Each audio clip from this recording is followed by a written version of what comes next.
स्वागत है आप सभी का इस बुलेटिन में। वाराणसी से खबर है, जहां 2 दिन के काशी दौरे पर केंद्रीय मंत्री स्मृति ईरानी हैं। केंद्रीय मंत्री ने चलाया स्वच्छता अभियान। तो 2 दिन के काशी दौरे पर केंद्रीय मंत्री स्मृति ईरानी यहां पर मौजूद हैं। केंद्रीय मंत्री की तरफ से स्वच्छता अभियान चलाया गया। मंत्री से एक महिला ने किया गोबर हटवाने का अनुरोध। तो देखिए, इस वक्त जो खबर हम पहुंचा रहे हैं आप तक काशी की है। स्मृति ईरानी ने फावड़े से खुद साफ किया गोबर। सिकरौल के भीमनगर में महिला ने किया था अनुरोध। स्मृति ईरानी के सरल स्वभाव और सेवा की हो रही है सराहना। तो केंद्रीय मंत्री स्मृति ईरानी की तरफ से काशी दौरे के दरमियान स्वच्छता अभियान चलाया गया। एक महिला की तरफ से गोबर हटाने का अनुरोध उनसे किया गया था। इसके बाद फावड़े के जरिए उन्होंने गोबर को हटाया और उसकी तस्वीरें इस वक्त वायरल भी हो रही है। देख सकते हैं किस तरह से स्वच्छता अभियान के तहत स्मृति ईरानी खुद अपने हाथों में फावड़ा लेकर स्वच्छता अभियान को लोगों के साथ जोड़ने की कोशिश हो रही है।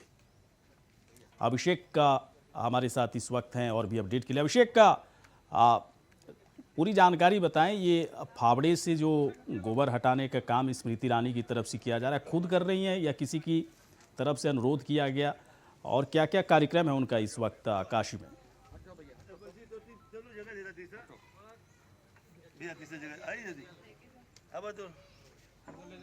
अभिषेक सुन पा रहे हैं आप? चलिए, हम थोड़ी देर के बाद अभिषेक से बात करेंगे। तो उस वक्त की तस्वीरें आप देख सकते हैं जब केंद्रीय मंत्री स्मृति ईरानी की तरफ से स्वच्छता अभियान के साथ लोगों को जोड़ते हुए स्वच्छता अभियान को लेकर बाकायदा उनकी तरफ से भी बड़ा इनिशिएटिव लिया गया। अभिषेक हमारे साथ जुड़ चुके हैं। अभिषेक, का काशी के दौरे पर है स्मृति ईरानी।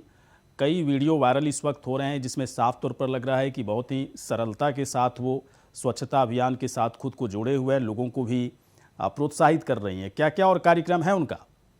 देखिए, कार्यक्रमों की अगर बात की जाए तो 2 दिवसीय दौरा था और जो विभाग से संबंधित काम थे, आंगनवाड़ी से लेकर के तमाम बच्चों के साथ और महिलाओं के जो कार्यक्रम है उसमें शामिल होना था। साथ ही साथ जो योजनाओं के लाभार्थी हैं उनसे संवाद का कार्यक्रम था। और इसी दौरान ये कैंट थाने के सिकरौल के भीमनगर में पहुंची थी और वहाँ पे एक महिला ने अचानक से उनसे एक याचना की कि थोड़ा सा आप सफाई में सहयोग कर दे।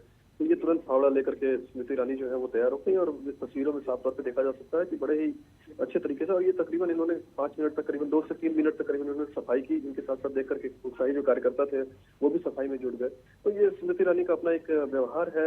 अभी कुछ दिनों पहले हमने देखा था कि एक मध्य प्रदेश के कार्यक्रम में जब वो गई थी तो स्कूली बच्चों को ABCD और वगैरह पढ़ाने लगी। तो ये इनका अपना एक स्टाइल ऑफ पॉलिटिक्स कह लीजिए या जनता से जुड़ने का जो एक तरीका है इनका स्मृति ईरानी का, वो दिख रहा था। और आज जिस तरीके से इन्होंने सफाई की है तो वो भी इस वीडियो की बड़ी सराहना हो रही है सोशल मीडिया पे लगातार। और 2 दिवसीय कार्यक्रम है। आज दोपहर के बाद जो आखिरी कार्यक्रम है उसमें जो जितने भी लाभार्थी हैं इनके मंत्रालय के विभाग से जुड़े हुए, उन लाभार्थियों से सीधा संवाद करेंगे। क्या परेशानियां हैं, क्या परेशानियां नहीं है, तमाम तरह की बातें होंगी और उसके बाद फिर शाम को ये वापस दिल्ली के लिए रवाना होंगी। बिल्कुल।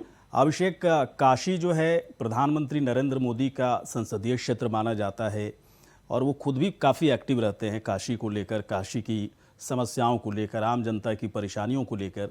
स्मृति ईरानी काशी के दौरे पर हैं। क्या कुछ खास मकसद है इसे, कुछ अलग तरीके से देखने की ज़रूरत है इसको, या फिर एक कार्यक्रम के तहत एक कह सकते हैं कि हर जगह जा रही हैं तो काशी भी उनका एक दौरा रहा? काशी का महत्व सिर्फ इतना है कि ये प्रधानमंत्री का संसदीय क्षेत्र है और प्रधानमंत्री नरेंद्र मोदी को 8 साल पूरे हो गए हैं केंद्र में। और 8 साल के उपलक्ष्य में जो अमृत महोत्सव मनाया जा रहा है, तमाम तरीके के कार्यक्रम पूरे देश में आयोजित किया जा रहा है। लेकिन वाराणसी बिल्कुल निश्चित तौर पे खास होता है क्योंकि यहाँ पे जो डबल इंजन सरकार की बात कही जाती है भारतीय जनता पार्टी की ओर से, उसका जो सबसे लिटमस टेस्ट है वो वाराणसी का ही पैमाना है। यहाँ पे अगर योजनाएं सही तरीके से हैं तो इसका मतलब है कि जो केंद्र की योजनाएं हैं या राज्य सरकार की जो प्रयास है वो सफलतापूर्वक यहाँ दिखने चाहिए। यहाँ पे जीतन बट या किसी तरह के हिला हवाली की कोई गुंजाइश नहीं है। और निश्चित तौर पर वाराणसी के पूरे देश दुनिया की नजरें लगी रहती हैं और उसी क्रम में हर मंत्री, चाहे किसी भी विभाग का हो, वो मंत्री आता है और वाराणसी में खुद आकर के तस्दीक करता है कि यहाँ तमाम योजनाएं जो है वो सुचारू ढंग से चल रही हैं। लाभार्थियों से संवाद करना हो, ग्राउंड पे उतरना हो, इन तमाम चीजों पर तस्दीक करना हो। तो ये चूंकि वाराणसी है, PM का संसदीय क्षेत्र है, 8 साल हो चुके हैं, तो उसी क्रम में ये कार्यक्रम आयोजित किया गया। चलिए, बिल्कुल अभिषेक, बहुत बहुत शुक्रिया आपका पूरी जानकारी के लिए। तो अभिषेक बता रहे थे कि काशी का महत्व किस तरह से है, स्वच्छता अभियान के साथ लोगों को जोड़ते हुए स्मृति ईरानी इस दौरे पर हैं। कई तरह के कार्यक्रम है, पूरी जानकारी वो दे रहे थे। बढ़ते हैं आगे। गैंगस्टर गोल्डी बरार के नाम से व्यापारी से मांगी गई रंगदारी। लखनऊ की खबर है।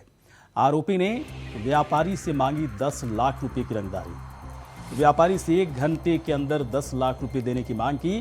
मांग न पूरी होने पर मूसे वाला की तरह हत्या करने की धमकी दी गई। तो लखनऊ के सरोजनी नगर में है व्यापारी की ज्वेलरी की दुकान, जहां पर बाकायदा 10 लाख रुपए की मांग उसकी तरफ आरोपी की तरफ से किया गया। पीड़ित ने सरोजनी नगर थाने में पूरे मामले की जानकारी दी। तहरीर के आधार पर मुकदमा दर्ज कर जांच में जुटी है पुलिस। लखनऊ के बड़े व्यापारियों में गैंगस्टर गोल्डी बरार का काफ़ी खौफ होता है और उसी के नाम पर 10 लाख रुपए की रंगदारी एक ज्वेलर से मांगी गई है, जिसकी दुकान सरोजनी नगर में है। बाकायदा इस पूरे मामले को लेकर सरोजनी नगर थाने में मुकदमा दर्ज किया गया है।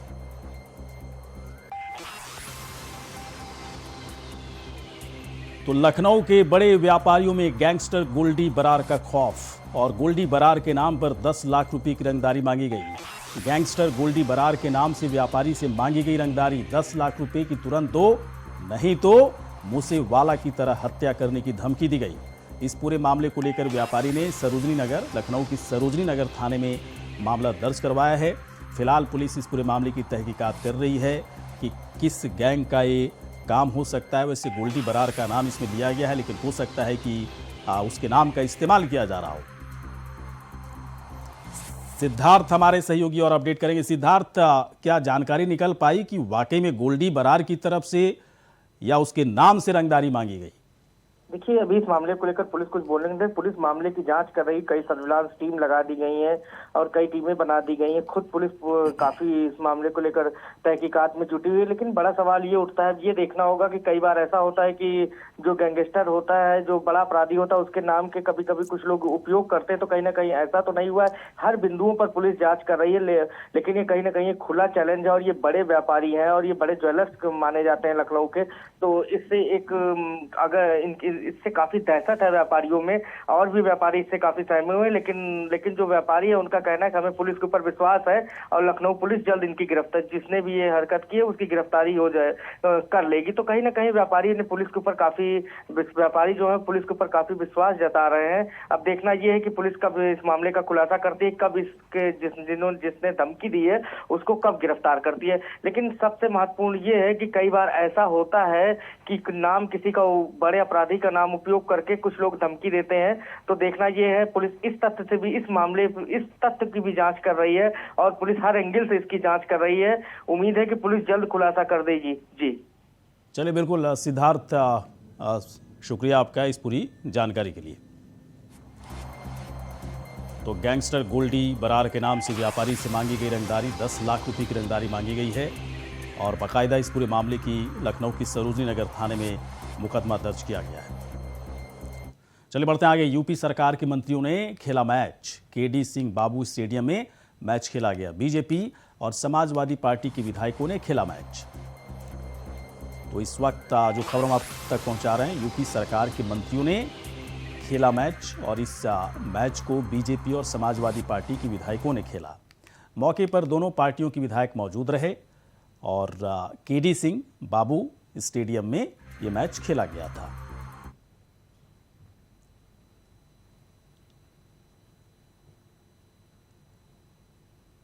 तो क्रिकेट मैच का आयोजन किया गया केडी बाबू सिंह स्टेडियम में।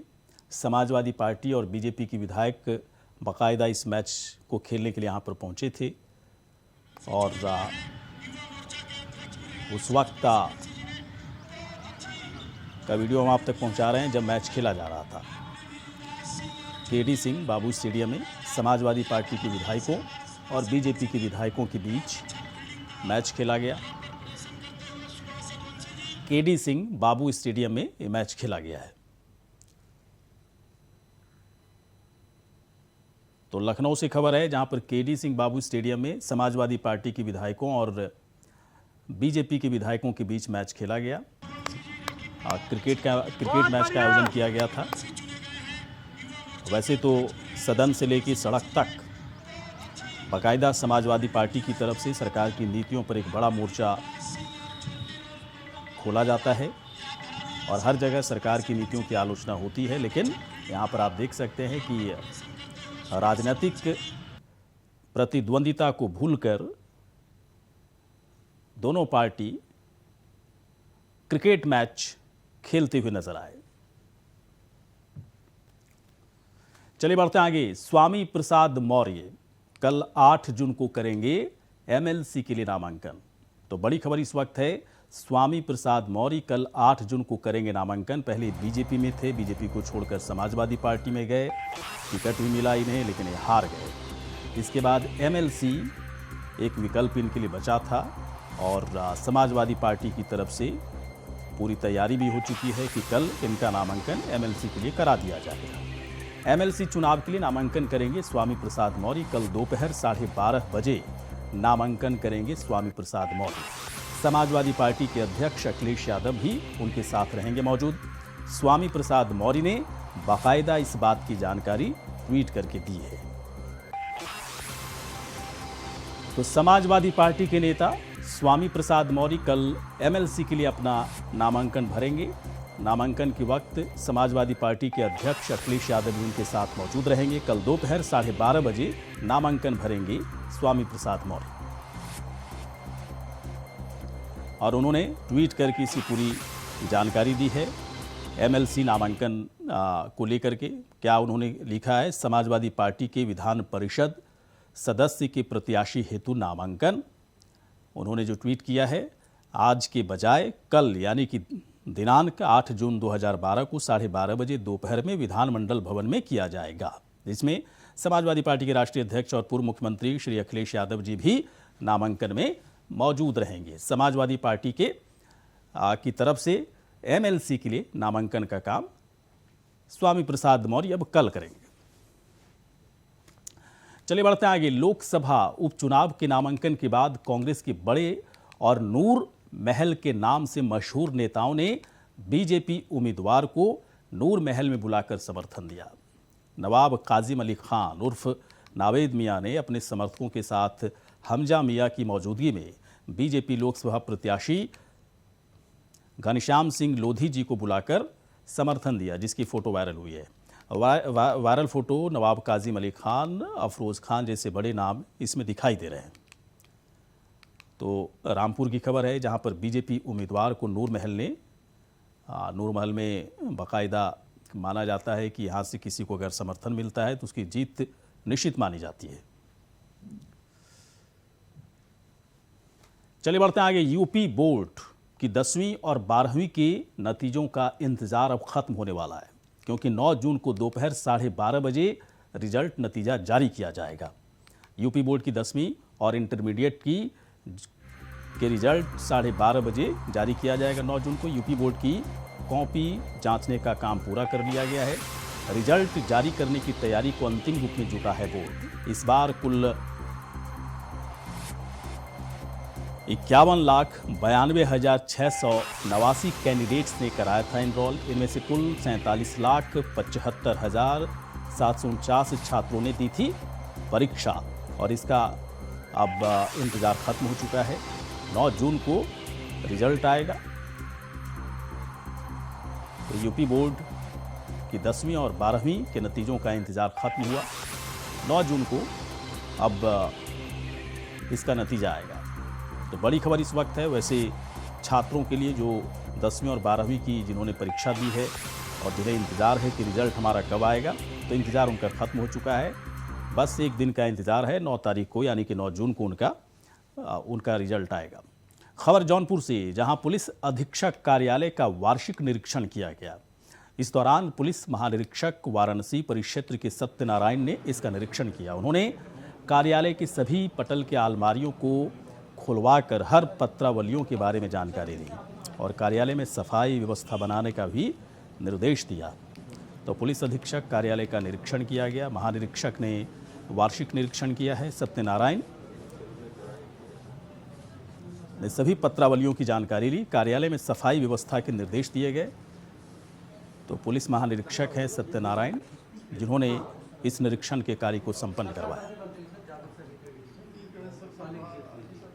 सभी शाखाओं का एक बार भ्रमण किया और वहाँ का अभिलेखों का रखरखाव मैंने देखा और पुराना अभिलेखों का जो है नष्ट करने का जो कार्रवाई क्या हुआ उसका चेक किया। तो इस कार्यालय का जो है बहुत अच्छा तरीका से मेंटेन कर रहे हैं। खासकर मैंने प्रधान लिपिक शाखा में एक नया तरीका से जो रिकॉर्ड्स का रखने का वो तरीका मैंने देखा, जो पुराना अभिलेखों का रखने का उन्होंने एक अलग रजिस्टर भी बनाया था। तो वार्षिक निरीक्षण का कार्य पुलिस अधीक्षक के कार्यालय का किया गया। कार्यालय में सफाई व्यवस्था की भी बाकायदा निर्देश दिए गए। तो जौनपुर की खबर, जहां पर महानिरीक्षक ने किया वार्षिक निरीक्षण। चलिए बढ़ते हैं आगे। आरएसएस ऑफिस को बम से उड़ाने की धमकी देने वाला आरोपी गिरफ्तार कर लिया गया है। लखनऊ पुलिस और एटीएस की टीम ने तेलंगाना से गिरफ्तार किया इस आरोपी को। तमिलनाडु का रहने वाला है गिरफ्तार आरोपी राज मोहम्मद। तो बड़ी खबर इस वक्त, लखनऊ पुलिस और एटीएस की टीम ने तेलंगाना से गिरफ्तार किया उस आरोपी को जिसने बम से उड़ाने की धमकी दी थी आरएसएस ऑफिस को। तमिलनाडु का रहने वाला है गिरफ्तार आरोपी राज मोहम्मद। लखनऊ पुलिस और एटीएस की टीम तमिलनाडु के लिए रवाना हो चुकी है। आरोपी राज मोहम्मद को लाया जा रहा है लखनऊ। तो बड़ी खबर इस वक्त, आरोपी राज मोहम्मद जिसने धमकी दी थी बम से उड़ाने की आरएसएस ऑफिस को, उसे ट्रेस कर लिया गया। तेलंगाना का रहने वाला है और एटीएस और यूपी पुलिस तेलंगाना के लिए रवाना हो चुकी है। लखनऊ पुलिस और एटीएस की टीम ने तेलंगाना से गिरफ्तार किया इस आरोपी को। सिद्धार्थ हमारे सहयोगी और अपडेट करेंगे। सिद्धार्थ, कितना वक्त लगा पुलिस को? देखिए, बहुत ही कम समय में लगभग 24 घंटे के अंदर पुलिस ने पूरे मामले का खुलासा कर दिया और इसकी गिरफ्तारी के लिए अब टीम रवाना हो चुकी है। और ये बताया जाता है कि ये तेलंगाना का रहने वाला था, राज मोहम्मद इसका नाम है। तेलंगाना से इसकी गिरफ्तारी कर ली गई है और राज मोहम्मद इसका नाम है और तमिलनाडु का रहने वाला व्यक्ति है। अब देखना ये है, पुलिस इससे पूछताछ करेगी कि किस लिए इसने धमकी दी, किसके कहने पर धमकी दी, कौन और लोग इसमें जुड़े हुए हैं। तो काफी कहीं ना कहीं ये बड़ी सफलता है एटीएस के लिए, इतने कम समय में आरोपी को पकड़ लेना। और लगातार जिस तरीके से सुबह से बीजेपी के नेता भी कह रहे थे, खुद के डिप्टी सीएम सामने आए, उन्होंने कहा कि जल्द गिरफ्तारी होगी और पूरे मामले की जांच होगी। ब्रजेश पाठक डिप्टी सीएम, उन्होंने भी कहा कि इस मामले को लेकर पुलिस जल्द गिरफ्तारी करेगी। तो कहीं ना कहीं एटीएस ने इसकी गिरफ्तारी कर ली है और टीम रवाना हो चुकी है। जल्द इसे लखनऊ लाया जाएगा और इससे पूछताछ की जाएगी और मामले में देखना ये कभी क्या क्या सामने आता है, ये देखने वाली चीज होगी। और इससे लोग कौन कौन जुड़े, कहीं यूपी में तो कोई इसके साथ नहीं जुड़ा है, काफी चीजें होंगी जिसकी पूछताछ होगी, तब जाकर पूरे मामले का खुलासा होगा। जी बिल्कुल।